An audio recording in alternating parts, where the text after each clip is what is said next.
मैथिली समझ स्नेही अनुरागी श्रोता का राजीव नमस्कार। श्रोतागण, साहित्य की यात्रा का नव कड़ी लऽ कऽ अपना मैथिली स्नेही चैनल पर यूट्यूब के माध्यम से नव एपिसोड लऽ कऽ अहाँ सबक समक्ष उपस्थित छी। आजुक जे कथा यात्रा है श्रोतागण, एहि कथा यात्रा का सूत्रधार छथि अपना मैथिली साहित्य का कालजयी रचनाकार श्री हरिमोहन बाबू। श्री हरिमोहन बाबू का एकटा बहुत नीक रचना छनि कवि जी। रचना के शीर्षक छै कवि जी। तो बेस पहले लेल जाओ ई कथा, तकर बाद और गपशप हेतै। कथा कहे से पहले एक अनुरोध अहाँ सब चैनल के सब्सक्राइब कऽ लिअ। जे भी हमर लिसनर छी, जे भी हमर श्रोता छी, जे हमरा यूट्यूब के देखै छियै, सब गोटा चैनल सब्सक्राइब कऽ लिअ। चैनल सब्सक्राइब केलाके बाद ई जे अहाँ सबके नोटिफिकेशन भेटैत जायत। जखने नव वीडियो रखबै ओ वीडियो सहज ढंग से उपलब्ध भऽ जायत। तैं आग्रह करै छी जे सब्सक्राइब सब गोटा कऽ लिअ। तऽ लेल जाओ आजुक ई कथा कवि जी। कवि जी में 3टा विलक्षण गुण छलनि। ओ अत्यंत भावुक छलाह। एतेक भावुक जे कल्पित नायिका के व्यथा से आँखि में नोर भरि आबैत छलनि। दोसर जे ओ नख से सिख पर्यंत सौंदर्यक उपासक छलाह। एहन रसिक जे अपन उपनाम अंचल रखने छलाह। ओ अपन उपनाम अंचल रखने छलाह। तेसर जे ओ प्रगतिशील छलाह, अर्थात महिला एवं मजदूरक स्वतंत्रता पर क्रांतिपूर्ण कविता लिखैत छलाह। कवि जी के पत्नी सुंदरी छलथिन। हुनक देह गिन्नी गोल्ड जकाँ चमकैत छलनि। प्रत्येक अंग दर्पण जकाँ झलकैत छलनि। नाम तऽ छलनि कामिनी, किंतु कवि जी दुलार से शोभा कहैत छलखिन। कवि जी के जखन कविता के प्रेरणा होइत छलनि तखन शोभा के सामने बैसा लैत छलथिन। एक दिन वियोगनी पर लिखबाक रहनि। कहलथिन, शोभा एहिठाम आबि कऽ बैसू, कने केश छितरा लिअ, मुँह मलान कऽ के बैस जाओ। गृहिणी चौर फटकैत उत्तर देलथिन, आ भानस में जे अबेर भऽ जायत। अंचल जी कान पर हाथ रखैत बजला, हाय हाय, कहाँ कल्पना के नंदन वन में विचरण करैत छलहुँ से अहाँ एकाएक चूल्ही में पटकि देलहुँ। एखन गृहिणीक मुद्रा बना के हमरा सामने बैसू। शोभा उदास मन से बैस गेली। कवि जी हुनका मुँह तकने जाथिन आ ओहिसँ जे प्रेरणा भेटनि से पंक्तिबद्ध केने जाइत। शोभा औता के पूछलथिन, आब और कति काल बैसऽ पड़त? उम्हर अधन सुसुआ रहल अछि। अंचल जी के ध्यान भंग भऽ गेलनि। बजला, ओहो, रसभंश कऽ देलहुँ। एखन अधन के गोली मारू। जेना पहिने विशालपूर्ण नेत्र केने बैसल छलहुँ तहिना बना लिअ आ जोर जोर से उच्छ्वास लेबऽ लागू। कवि जी के कविता तैयार भऽ गेलनि तऽ शोभा के छुट्टी दैत कहलथिन, आब कवि सम्मेलन में जे स्वर्ण पदक भेटत से अहीं के हृदय पर बनत। एहन रसरूपी गिरिसंधि में निवास कए ओहो धन्य भऽ जायत। शोभा चिंतित होइत बजली, एखन जारनि तऽ छैहे नहि, भानस कथी से हेतै? आब कवि जी पद से गद्य पर आबि गेला। केवल रूपसी के रूप शोभा पान केने तऽ पेट नहीं भरत। उदर दरी के भरबाक हेतु सिद्ध तांडुल चाही, तकर आवश्यक साधन शुष्क काष्ठक अभाव अछि। कवि जी सोचऽ लगला, अभाव, आहा, की सुंदर वस्तु थी अभाव। अदृश्य अजय निर्मल निराकार, एहि पर सूक्ष्म से सूक्ष्म भावक कविता कयल जा सकैत अछि। परंतु कवि पत्नी व्यवहारिक धरातल पर छली। बजली, पहिने 2 आना के गोईठा मंगा दिअ, तखन अभाव पर कविता लिखब। कवि जी कहलथिन, एखन हमरा रद्दी कविता के फाइल में से काज चला लिअ। कतौ से रुपैया आबि जायत तखन गोईठा के कहा केसर कस्तूरी मंगवा देब। तावत बाहर डाक पिन शोर केलकै। नवयुग कार्यालय से मनी ऑर्डर कूपन पर लिखल, अहाँके कृषक कन्या पर 50 टका पुरस्कार जा रहल अछि। अग्रिम अंक हेतु मजदूर पर कविता पठाओ। कवि गृहिणी के आगा में नोट फेंकैत बजला, आब केसर आ गुलाब जल लऽ कऽ बादामक हलवा बनाओ। आइ महत्वपूर्ण विषय पर लेखनी उठेबाक अछि। तराबैत पौला उत्तर कवि जी के मस्तिष्क में भाव तरंग उठा लगलनि। ओ मसनद पर उमटि कऽ चिंतन करय लगला। आँखि में अश्रुक बिंदु आबि गेलनि। पत्नी पूछलथिन, ई की कनैत छी किया यौ? कवि जी कस्तूरी से सुवासित रुमाल लऽ कऽ अपन आँखि पोछैत बजला, मजदूरक दशा सोचि के हृदय द्रवित भऽ रहल अछि। हाय हाय, हे श्रमिक, कष्ट लिख के अहाँक भाई हृदय जाइत अछि फाँक फाँक। माघक भोरे उठि बिनु रजाय, परती में तामक हेतु जाय। एवं प्रकारे बहुत लंबा चौड़ा कविता सुनेलखिन। कवि जी पत्नी के मुँह दिस ताकि बजला, शोभा, अहाँ के नेत्र से मोती नहीं झरैत अछि से किया? नारीक हृदय तऽ स्नेहक माखन थिक जे करुणाक आँच पबैत देरी पिघलि जाइत अछि। देखू हम कोना वर्णन केने छी। एहि अनंत कोमल करुणे विगलित स्नेहक रसधारा दिव्य लोकसँ उतरल प्रीतिक पयस्विनी सुखसारा। कवि पत्नी कहलथिन खाली नोरे बहने ओकर कोन उपकार भऽ जेतै, किछु दुख बाँटि लिए तखन ने। कविजी भावावेशमे आबि बाजऽ लगला, ओ केवल दयाक पात्र नहि अपितु श्रद्धाक पात्र थिक। हे मजदूर, हे मजदूर, छी अहाँ तपस्वी कर्मसूर, वैभव विलाससँ परम दूर, अविराम शांतिसँ चूर चूर। पुनः पत्नीके अविचलित देख बजला, शोभा अहाँ एखन धरि पूर्णतः प्रभावित नहि भेलहुँ, नहीं तो अंतिम पंक्ति सुनैत देरी दुनू हाथ जोड़ा जैता अहाँके। पत्नी संकुचित होइत कहलथिन, वो वास्तव में महात्मा थिक, प्रणाम करबा योग्य, किंतु और लोग बुझा तखन न। कविजी उत्तेजित होइत बजला, आ पूंजीपतिक अत्याचार बेसी दिन धरि नहि चलतनि, क्रांतिक विस्फोट हैब अवश्यंभावी छै। हे वीर हलायुध धरुत खड्ग सोनित उत्पीड़क श्रमिक वर्ग। कविजी एहि प्रवाहमे बहैत छला कि हरवाह आबि कऽ गर्द केलकनि, मालिक पानि पियाई चाही। कविजी खिसिया के बजला, ई बूढ़ी रे, ई कहाँसँ आबि कऽ सुअर जकाँ चिचिया लागल, सब प्रवाहे नष्ट कऽ देलक। जाउ किछु दऽ कऽ जल्दी एकरा हटाउ। किछु कालक उपरांत पत्नी प्रत्यागत भेलथिन, कहलथिन एक मुट्ठी मकई दैत छलियै से नहि लेलक। कविजी बजला, तखन की लेत, मेवा ररपनी करैत अछि। पत्नी 1 बजे हर जोति कऽ आयल अछि, प्यासे लहालोट छल, किछु खयबाक कऽ पानि पीबाक हेतु मंगलक, किंतु घरमे और किछु तऽ छल नहि जे दितियै। कवि नीक केलहुँ, एकरा सबके जतेक बेसी आदर करबै ततेक माथ पर चढ़ल जायत। पत्नी परंतु ओकर सुखायल मुँह देख कऽ हमरा दया लागि गेल। पत्नी कहलथिन, परंतु ओकर सुखायल जे मुँह देखलियै ओ देख कऽ हमरा दया आबि गेल।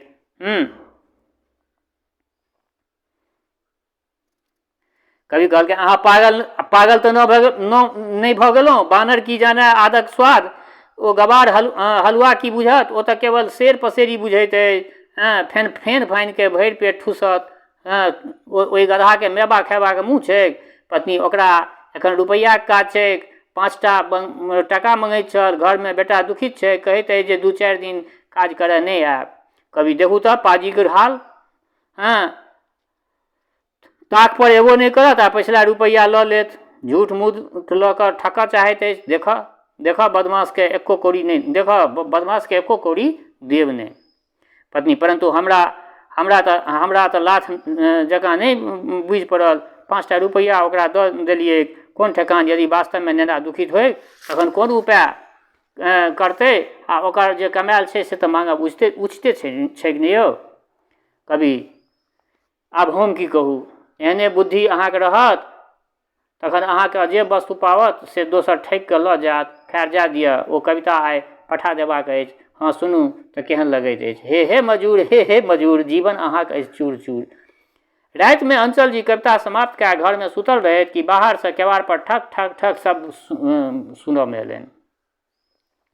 पत्नीके उठबैत बजला, शोभा चोर आबि गेल, आब उठू, साहस देखाउ। शोभा आँखि मिरैत कहलथिन, हमरा की करऽ कहै छी। कवि, अहाँ वीर महिला जकाँ केवाड़ खोलि कऽ जाउ आ चोर डाकू जे हो तकरा छक्का छोड़ेने आउ। तावत पुनः ठक ठक होबऽ लागल। कविजी के छाती धड़कऽ लगलनि। पत्नी के प्रोत्साहित करैत बजला, देखू अहींके बहिन अहिल्याबाई, दुर्गाबाई, लक्ष्मीबाई इत्यादि केहन वीरांगना भऽ गेल छथि, हुनकर सभक चरित्रके स्मरण करू। पुनः पत्नी के थकमकाइत देख बजला, शोभा अहाँ कुंठित किएक भेल छी, नारी तऽ शक्ति स्वरूपा होइत छथि। अहाँ असिधारिणी दुर्गा जकाँ जाके महिषासुर पर मर्दन करू, ताबत हम अहाँके विजयक प्रार्थना करै छी। हमर चंडी स्तवन मोन पारि लिअ। एहि प्रचंड चंडी के कराल खंगधारिणी, असंख्य सैन्य मर्दनी, विपक्ष नाशकारिणी। ताबत दरवाजा पर और जोर जोर से धक्का देलकनि। कातर स्वर में बजला, शोभा शत्रु दुर्ग पर आबि गेल, आब आलस्य करबाक समय नहि अछि, आगाँ बढ़ू। एखन धरि अहाँके बाहु नहि फड़कैत अछि, मुखमंडलमे ओजक लाली नहि आयल अछि। बेस तऽ हम झांसीके रानी वाला कविता सुना दै छी। घोड़ा पर फाइन चढ़ि गेली, तैन छाती केश, राशि में लपेटी ओ समेट निज साड़ी हो। अहूँ केसरिया रंगक साड़ी पहिर कऽ शत्रुके सोनितसँ भाल में बिंदी लगेने आओ। कामनी उठि विदा भेली, किंतु दुइये एक डेग चलला के बाद फिर एली। नहीं हमरा डर होइत अछि, कोन ठेकान कि के हुए। कवि शोभा अहाँ विजयनी भऽ कऽ आउ, अहाँ तखन हम अहाँके स्मारक में वीरांगना विजय नामक हमर काव्य रचना कऽ देब। शोभा परंतु यदि कदाचित ओकरे विजय भऽ गेलै तखन की करब, अहाँ पुरुष छी, अपने किएक नहि जाइ छी। कवि जी आकाश पर से खसैत बजला, अहाँके हमरा प्राणक मोह नहि अछि, तखन अहाँ में नारी हृदय नहीं अछि। देखू एक स्त्री सावित्री एहन छली जे यमराजक मुँह से पति के खींच के लऽ अनलखिन, और एक स्त्री अहाँ छी जे जानि बुझि के हमरा यमराजक मुँह में पठा रहल छी। बेस तो हम जाइ छी मृत्यक आलिंगन करे, किंतु पाछा अहाँ हमरा दोष नहीं दे। ई कहे कवि जी केवाड़ लग गेला आ जोर से भरभरा उठल। कवि जी उनटे पैर वापस आए पत्नी के कहथिन, देखू एकटा बात कहब छूटि गेल, तें फिर आयल छी। अहाँके वैधव्य बेशक करुण दृश्य हमरा नेत्र में नहीं उठल अछि, ओ देखबाक हेतु हम फेर तऽ आयब ने। अतएव अखने अहाँ अपन चूड़ी सिंदूर हटा के एक झलक देखा दिअ। हाँ एक बात और, पुनः हमरा अहाँके मिलन तऽ हैत नहीं, अतएव अंतिम विदा गान सुनि लिअ। प्रिय हम जाइत छी ओहि पार, जतय जाय कियो घुरि नहि अबै अछि कहियो एहि किनार। ताबत दरवाजा पुनः जोर से ढकढका उठल। पत्नी कहलथिन, बेस तऽ अहाँ रहू, हमही जाइत छी। अहाँके दाढ़ी मोछ नहीं अछि, स्त्री जकाँ केस रखने छी, हमर वाला साड़ी चूड़ी पहिर लिअ, कियो पुरुष नहीं बुझत, लाउ अपन वाला धोती हमरा दिअ। कवि जी बजला, आहा ई केहन सुंदर कटाक्ष भेल अछि, समय रहैत तऽ पुरस्कार दितहुँ, परंतु शोभा यदि ओ अहाँके देने चलि गेल तखन हम की करब। सब लोग कहत जे अंचल तऽ नुका रहला, आँखिक सोझा अंचलक धन लूटि कऽ चलि गेलनि। पत्नी बजली, कहलथिन तखन अहीं जाउ। कवि जी विचारि कऽ बजला, प्रिय हमरा गेने अहाँ विधवा भऽ जायब और अहाँ गेने हम अनाथ भऽ जायब, अतएव एक बात करू जे दुनू गोटा संगे मिल कऽ चलू। सब पाबनि संग मिल के केलहुँ, सुख दुख भोगल संगे, अंतिम पाबनि मरणक आयल, किया करब व्रत भंगे। अंचल जी न्योतल छागर जकाँ पत्नी के पाछू पाछू चलला। कामनी साहस कऽ के केवाड़ खोललनि। केवाड़ पूजे देरी एक बिलाड़ि छड़पि कऽ पड़ा। अंचल जी बेहोश रहैत। पत्नी कहलथिन, आँखि खोलू, डाकू नहि अछि, बिलाइ छल। अंचल जी के वीरता आप प्रकट भेल। बजला, ई कहाँ की अहाँ की कहै छी, डाकू जरूर आयल छल, किंतु वीर रसक ओजस्वी कविता सुनि कऽ पड़ा गेल। अफसोस अहाँके रक्षा खातिर आइ सोनीतक धार एहिठाम नहीं बहल, किंतु कायर शत्रु शब्दे सुनि कऽ रणक्षेत्र सब भागि गेल। दोसर दिन संध्या काल अंचल जी के जागृत महिला मंडल में से एकटा पत्र भेटलनि। नव नारी के संपादिका लिखने छलथिन जे आधुनिक नारी सर्वथा बंधन मुक्त भऽ कऽ रहऽ चाहैत अछि, ओ अपन सर्वाधिकार कोनो एक पुरुषक हाथे बेच देब व्यक्तिगत अपमान बुझैत अछि, या स्वतंत्रता आदर्श स्वामी के वांछनीय थिक। एहि सिद्धांतक प्रतिपादक करक हेतु हमरा लोकनिक एक क्रांतिकारी काव्य प्रकाशित करऽ चाहै छी। ई अहाँ सन प्रगतिशील कवि के लेखनी से भऽ सकै अछि। युवती मात्रक हृदय में जे प्रसुप्त आकांक्षा रहैत छै, स्वाभाविक उद्दीपन पाबि ओ जेना जागृत भऽ उठैत छै, आ उद्दाम वासना के स्वाभाविक प्रवाह जाहि तरहे कृत्रिम नियंत्रणक श्रृंखला के तोड़ि कऽ भसिया दैत छै, तकर सफल चित्रांकन होमक चाही।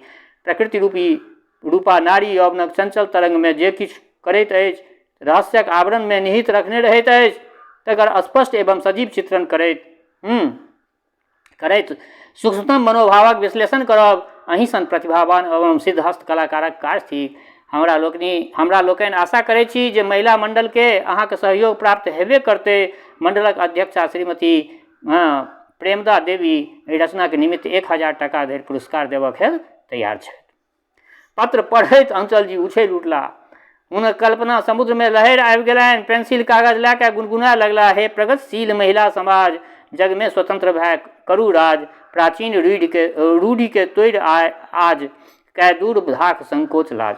लिखऽ लगलखिन, खूब बड़का कविता लिख देलखिन।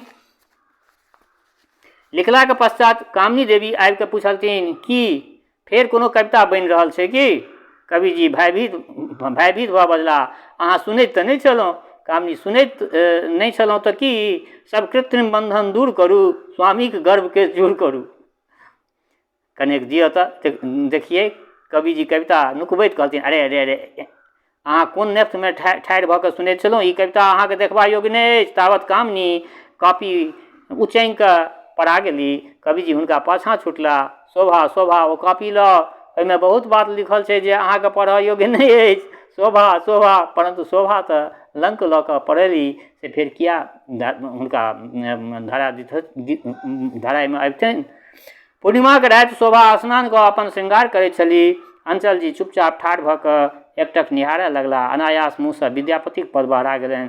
चंदन चरच उपयोधर रे, मृग गज मुक्ताहार, भसम भरल जनुशंकर रे, सुरसर जलधार। शोभा चाह के ताकऽ लगली। फूजल केशक किछु लट आगाँमे आबि गेलनि। चंचल जी कहलथिन, तखन अहाँके शोभा केहन लगैत अछि? महाकविके शब्दमे, कूच युग परस चिकुर फूजल पसरल, तैं अरुझायल हारा, जन सुमेर ऊपर मिल उगल, चांद विहीन सब तारा। शोभा संकुचित भय आँचरके सम्हारैत छलखिन। अहाँके अभिप्राय की अछि से ने कहू। अंचल जी कहलखिन, एखन दूधक वर्षा भऽ रहल अछि फुलवारीमे, चलू ओहिठाम अहाँके बैसाके चंद्रमासँ मिलान करब। टहाटही इजोरियामे एकांत चबूतरा पर बैस कविजी फूलसँ पत्नीके श्रृंगार करऽ लगला। खोपाके बीच गुलाब खोसि देलखिन, कानमे लंकेश्वर कली, छाती पर बेलाक गजरा। तखन गुनगुनाए लगला, जन्म अवध हम रूप निहारल, नयन न तिरपित भेल। हाय हाय, अहाँ तऽ बेर अहाँ तऽ अहाँके जे बेर देखै छी ताहि बेर नवीन सौन्दर्य देखऽमे अबैत अछि। प्रतिपल नवीन प्रेमक उदय होइत अछि, सेहो प्रीत अनुराग बला। एहि रूप पर के न बिका जात, लाखों खून एहि पर माफ भऽ सकैत अछि। अंचल जी कामनीके दुलार करैत कहलथिन, देखू हम एक एहन महाकाव्य लिखऽ चाहै छी जे साहित्य संसारमे अमर कृति हो। ओ अनुपम वस्तु भऽ सकैत अछि यदि अहाँ हृदय खोलिके हमर सहायता करी। ओहि खातिर 1000 पुरस्कार भेट रहल अछि, परंतु एकर प्राप्ति अहींके हाथमे अछि। कामनी लजाइत कहलथिन, हम कथी योग्य छी अहाँके सहायता केना हम करब से न कहू। अंचल जी उत्साह दैत कहलथिन, अहाँ एहि विषयमे जतेक सहायता कऽ सकैत छी ततेक दोसर किओ नहि। देखू अहाँके फूल सन रूप यौवन पर असंख्य भ्रमर लुब्ध भेल अछि। अहाँ अपन सबटा गुप्त रहस्य हमरा कहि दिअ, ओहि आधार पर हम रमणी रहस्यक नामक काव्य प्रस्तुत करब। कामनी मुस्कुराइत बजली, अपन सबटा गुप्त रहस्य कहि देब तऽ अहाँ फेर एतेक मानब? अंचल जी उल्लासित भऽ बजला, अहूसँ बेसी मानब। देखू आधुनिक पति पत्नीमे मित्रताके भाव रहै छै।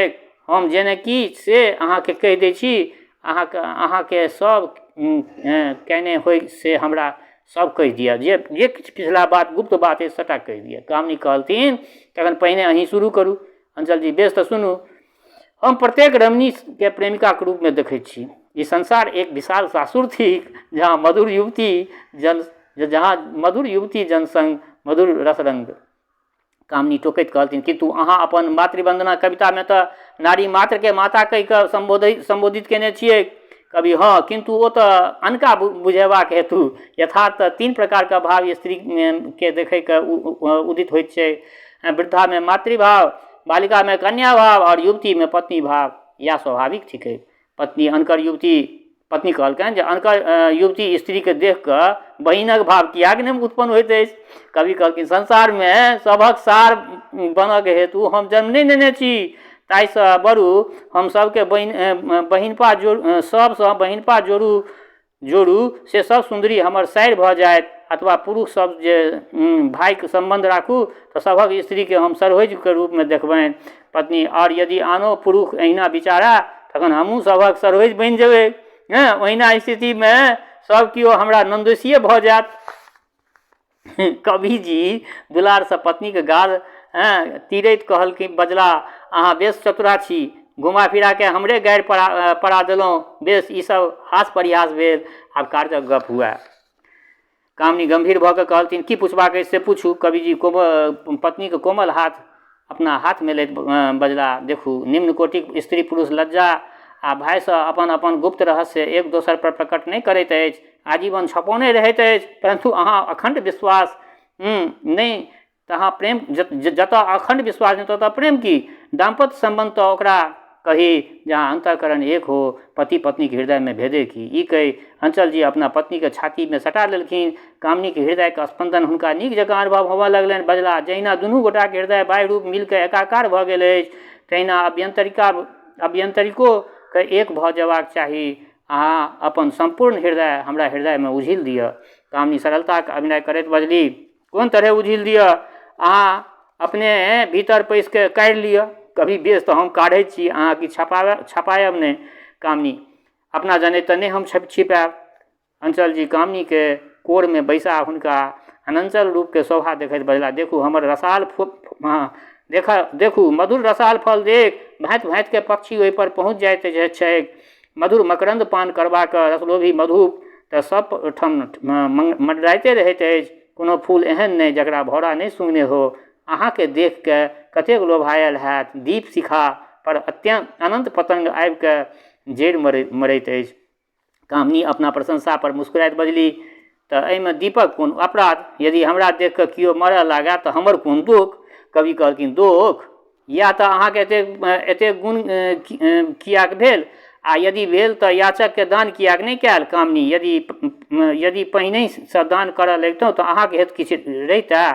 कवि तखन आइ धरि अहाँ कहियो सदावर्तक पुण्य नहीं लुटलहुँ। कामनी नहीं। कवि जी उत्साह बंद पड़ि गेलनि। बजला, अहाँके एखन धरि हमरा ऊपर पूर्ण विश्वास नहीं अछि। हम बर्बर युगक पुरुष नहीं छी। हम अपना स्त्री के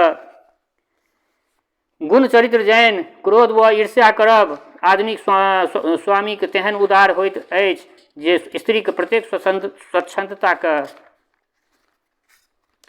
स्वच्छंदता के ओ ग्राह्य कऽ लै छै। कामनी कहलथिन, हमरा जकाँ एतेक भूमिका बनि कऽ नहि अहाँ कहू जे अहाँ की सुनऽ चाहै छी। तखन ओ कवि जी कहलखिन जे कामनी अहाँ हमरा ई कहू जे अहाँ जखन कुमारि छलहुँ तऽ ओहि टाइममे अहाँके जे छै से ककरो संगे कोनो तरहके भावो छलए। कामनी निष्पन्द भऽ गेली, तथापि उत्साहित होइत बजली, देखू एको रत्ती छपायब नहि। अहाँ हमर प्राण छी, सबटा कहि दिअ। ई कहैत कवि जी कामनी के अलुलायित केश सोझराबऽ लगलथिन। मन सोचऽ लगला, एहन सौंदर्य के विष भरल हाय रे सुंदरी। कामनी बजली, ओ हमरा बड्ड मानैत छल, प्राणों से बेसी बढ़ि कऽ मानैत छल। कवि जी उछलि उठला, ऐं हमरो से बेसी? ओ निश्चय लंपट छल, धूर्त बंधक। कामनी चुप बजली, अहाँके एतबे में लेस देलक? आब आगाँ नहीं कहब। अंचल जी गिड़गिड़ा लागल, प्राण हमर कहने जाउ, आब हमरा एको रत्ती क्षोभ नहीं हैत। हाँ तखन की भेलै? कामनी, ओ हमरा खातिर बहुतो वस्तु अनैत छल, ककबा, साबुन, तेल। कवि जी उत्तेजित होइत बजला, हम बुझि गेलहुँ, ओ सबटा अहाँके रिझाबे के लेल हेतु अनैत हैत, लुच्चा पाजी बदमाश। कामनी बजली, अहाँके तुरंत क्रोध भऽ जाइत अछि, आब नहीं कहब। कवि जी पुनः पोल्हाबऽ लगलथिन, प्राण प्रिय हमरे शपथ छी, अहाँ सबटा बात हमरा खोलि कऽ कहू। तकर बाद कामनी कहऽ लगलखिन जो हमरा बिना एको पल जे छै से ओ रहि नहीं पबै छल। जाकि हमरा देखैत छल कि ओ हमरा दुलारसँ हमरा ओ उठा लैत छल। कवि जी महसूस कऽ रहि गेला। बजला, ओ अहाँ खातिर ओ मिठाइयो सब लाबै छल की? कामनी, अहाँके अनुभव ठीक अछि। ओ हमरा मुँहमे खुआइयो दैत छल आ कोरामे लऽ लैत छल। ई सब सुनैत कवि जी के अनायास शोभाके ऊपरमे बहुत क्रोध आबि गेलनि आ कहऽ लगलखिन जे अहाँ निर्लज्जा छी। कामनी बेहोश उठली। तकर बाद कामनी कहलखिन जे अहाँके एतबेमे अहाँके अथी आश्चर्य भऽ गेल। ओ हमरा अपने हाथसँ खुआबितो छल आ अपना कोरामे लऽ कऽ हमरा ओ खूब दुलार करैत छल। ओ ई बात सुनि कऽ कवि जी के और लेस देलकनि। तकर बाद तऽ कवि जी एकदम बिल्कुल झूर झमान भऽ गेला आर ई कहि कऽ ओ अंचल जी के सुनाबैके जे छलनि से सुनि चुकला। मतलब सबटा बात सुनलाके बाद पत्नीके अतीत गाथासँ हुनका मुँह पर कालिक पोता गेलनि। समस्त कवित्व विलीन भऽ गेल छलनि, पशुत्व प्रकट भऽ गेलनि। ओ उन्मत्त भऽ कऽ कामनीके ठोँठ धऽ लेलथिन आ जोरसँ दबबैत कहलथिन, पापनी आब तो मरैके लेल तैयार भऽ जाओ। ई कहि कवि जी हुनकर गर्दन रेतैक हेतु छूरा बाहर कए लेलखिन। कामनी मूर्तिवत अचल रहली। कवि जी पूछथिन कलंकिनी मृत्यु से पूर्व एक प्रश्नक उत्तर देने जो ओ के छल? कामिनी अविचलित रूप से कहलखिन ओकर नाम छल एक मदन। कवि जी उत्तेजित होइत बजला मदन? ओहो तें, अच्छा एक बात और कह, तखन ओ तोरा ओना करै छलौ तऽ एको रत्ती लज्जाक उदय कियाक नहि होइत छलौ तोरा अन्दर? कामिनी सहज शांत भाव से बजली ओहि समय लज्जाक उदय हैब असंभव छल, कियाक तऽ हम 5 वर्षक छलहुँ और मदन खवास 80 वर्षक बूढ़ छल। कवि जी के मुँह से बाहर भेल ऐं? कामिनी बजली हाँ यौ, ओ हमरा बड्ड मानै छल और हमहूँ दिन राति ओकरेमे रितियाल रहै छलहुँ। वएह खुआबैत छल, पियाबैत छल, खेलाबैत छल, सुताबैत छल, रुसैत छलहुँ तऽ मनाबैत छल, कनैत छलहुँ तऽ चुप करैत छल। आब ओकरा जकाँ के मानत? कवि जी लज्जा से अवाक रहि गेला। हुनक छुरावला हाथ नीचाँ ससरि गेलनि, कुंठित होइत बजला तखन एतेक फूसि कियाक बजलहुँ शोभा? कामिनी कहलथिन हम एको बात अहाँके फूसि थोड़े कहलहुँ अछि, देखाउ तऽ कोन बात फूसि छै? आब छुरा चलबैत की होइत अछि? कवि जी लज्जित होइत बजला शोभा आब आर बेसी नहि बनाउ, अहाँ एना छकेलहुँ हमरा किया से हमरा कहू। कामिनी उत्तर देलथिन अहाँके प्रेम परीक्षा जे करबाक छल, अहाँके रमणीक चरित्रके रहस्य भेटौ वा नहि, किन्तु हमरा तऽ पुरुष चरित्रक रहस्य भेटिए गेल। तऽ बेस श्रोतागण, ई एकटा हिनकर कालजयी रचना छल श्री हरिमोहन बाबूके। कालजयी रचना केहन लागल, रचना सुनलाके पश्चात जे छै से अपना प्रतिक्रिया से अवगत कराब। सब गोटाके जनतब देने छी जे ई जे हम अपन अखन अहाँ सबक समझ एपिसोड बना कऽ राखि रहल छी नित्य, हमर मूल उद्देश्य एके गो अछि, अपना भाषाके सर्वांगीण विकास होय। तैँ लए कऽ कहै छी पलखैत जखन रहै तखन एहिसब रचनाके, संपूर्ण रचना कनि नमहर होइ छै, संपूर्ण रचनाके सुनब नीक लागत अपना प्रतिक्रियासँ अवगत करायब। फेर जाइत एके गो बात कहै छी, जँ केओ गोटा नव छी हमरा एहि चैनल पर, सब्सक्राइब नहि केने छियै तऽ निश्चित चैनलके सब्सक्राइब कऽ लिअ आ नोटिफिकेशन बेलके ऑन कऽ दियौ। दोसर बात, हमर श्रोता चाहे गाँवमे रहै छी वा प्रदेशमे, देशमे रहै छी वा विदेशमे, जतऽ कतौ रहै छी, स्वस्थ रहू, निरोग रहू, अपना आचरणके पवित्र बनेने राखू। माता जनक नंदिनी जगदम्बा माँ वैदेही कृपा सदिखन अहाँ सब पर बरसैत रहै। शुभकामनाक संग जय मिथिला, जय मैथिली।